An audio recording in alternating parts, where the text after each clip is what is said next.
എന്തൊരു സാധനമാണ് നാസാക്കിയത്. പുല്ലാരെ കുളിക്കാൻ AC കുറച്ച് ഐസ് കെട്ടിട്ടാ മതി. അന്ന് ഞാൻ കൊല്ലുടെ ദിവസമാണ്. നിക്കവിടെ അനക്ക് വെച്ചക്കിട്ട് നന്നാക്കാൻ നന്നാക്കാൻ വയ്ക്കുന്ന ഇറങ്ങാൻ എന്റെ പിടിച്ചും ഗ്യാസ് നാസാക്കി പിടിച്ചോണ. ആഹാ അങ്ങനെ വിട്ടാ പറ്റൂലല്ലോ അല്ലേ? ബഡ്ജറ്റ് ഞാൻ എടുക്കും. ചോനെ ഉള്ള കായ്ക്ക് മുഴുവൻ പെരുന്നാളായിട്ട് പടക്കം വാങ്ങി പൊട്ടിച്ചോ? എന്താടാ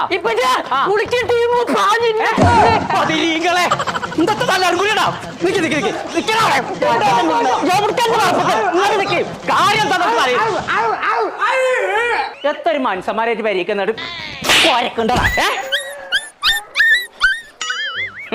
ഓനൊന്നും കൊടുത്തപ്പോ എനിക്കൊന്നാണ് സുഖിച്ചു അല്ലേ? പുളിഞ്ചോടെ എന്തിനാ എന്റെ ചെറുക്കനായിട്ട് ഇങ്ങനെ ആട്ടുണ്ട്? എത്ത പറയാന് ഞാനായതുകൊണ്ടേ ഓൻ ആട്ടിയിട്ടുള്ളൂ. ഓൻ നന്നാക്കാൻ വയ്ക്കുന്ന ഇറങ്ങാണ്ട് ഫ്രിഡ്ജും മേശയും കുത്തി കഴിച്ചിക്കാണ്ടേ ഇപ്പൊ ഫ്രിഡ്ജിന്റെ ഉള്ളിൽ ചൂടാ വരുന്നുണ്ട്.